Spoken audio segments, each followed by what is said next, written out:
సిద్దిపేట జిల్లా గజ్వేల్లో బీఆర్ఎస్ నాయకుడు international Vysya federation జిల్లా యువజన అధ్యక్షుడు ఎన్సీ సంతోష్ మాట్లాడుతూ హైదరాబాద్ లో ఎన్టీఆర్ విగ్రహ ఆవిష్కరణ సమయంలో సీఎం రేవంత్ రెడ్డి మాట్లాడిన విధానం మహాత్మా గాంధీని తక్కువ చేసే విధంగా ఉండడం బాధాకరమని, భారత రాజ్యాంగంలో గాంధీజీ ఆశయాలను స్ఫూర్తిగా తీసుకోవడం జరిగిందని, అదే రాజ్యాంగం ద్వారా ముఖ్యమంత్రి హోదాను అనుభవిస్తున్న రేవంత్ రెడ్డికి ఇది సబబు కాదన్నారు.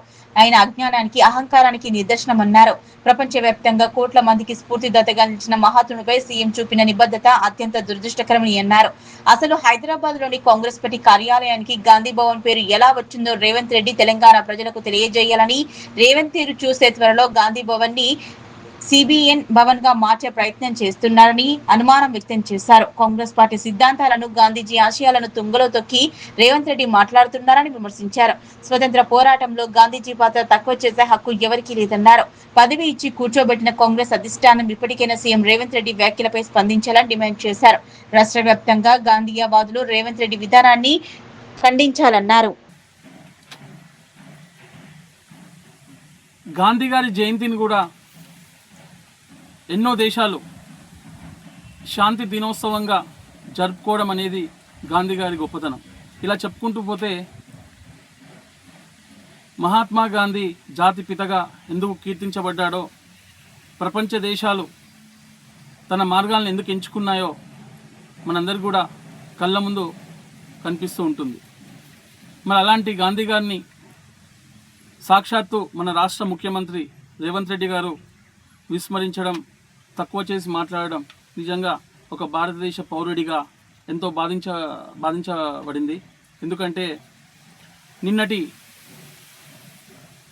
మహానటుడు, మహానేత ఎన్టీఆర్ గారి విగ్రహావిష్కరణ సమయంలో రేవంత్ రెడ్డి గారు ప్రసంగం చూసినట్టయితే ఈ విషయం నిజంగా స్పష్టంగా మనకు కనబడుతుంది.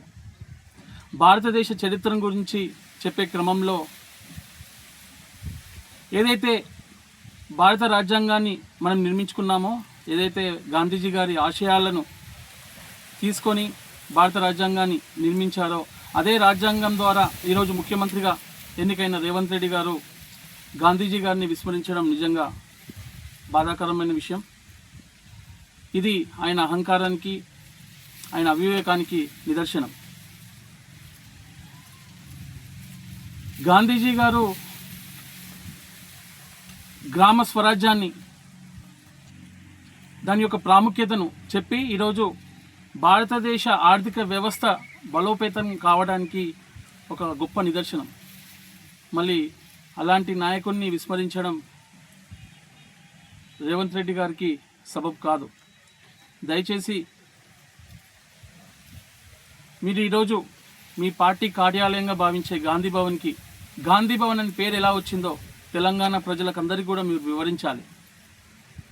మీ యొక్క తీరును చూస్తే, నేటి ప్రసంగంలో మీ యొక్క తీరును చూస్తే అతి త్వరలో గాంధీ భవన్ పేరు తీసేసి సిబిఎన్ భవన్గా పేరు మార్చే క్రమంలో మీ యొక్క కార్యాచరణ ఉందని చెప్పేసి సందేహం కలుగుతుంది. నిన్న ఏదైతే కార్యక్రమం మీరు జరిపారో ఎన్టీఆర్ గారి విగ్రహావిష్కరణ, ఎస్, ఎన్టీఆర్ గారు అంటే మహానేత, ఒక తెలుగు జాతి బిడ్డగా గర్వించదగ్గ నాయకుడు. నీతి, నిజాయితీ, నిబద్ధత ఏ విధంగా అయితే మీరైతే చెప్పారో, మరి అదే ఎన్టీఆర్ గారు చంద్రబాబు నాయుడు గారి గురించి తన చివరి క్షణాల్లో చేసిన వ్యాఖ్యలపై మీరు వివరణ ఇవ్వాలి. అది పోగా మీరు అదే స్టేజ్పై చంద్రబాబు నాయుడు గారిని గొప్పగా చెప్పడం నిజంగా ఒక తెలంగాణ బిడ్డగా నిజంగా చాలా బాధ వేస్తుంది. దయచేసి రేవంత్ రెడ్డి గారు, కాంగ్రెస్ పార్టీ కార్యకర్తలు ఇలాంటి అవివేకమైన చర్యలను మానుకోవాలని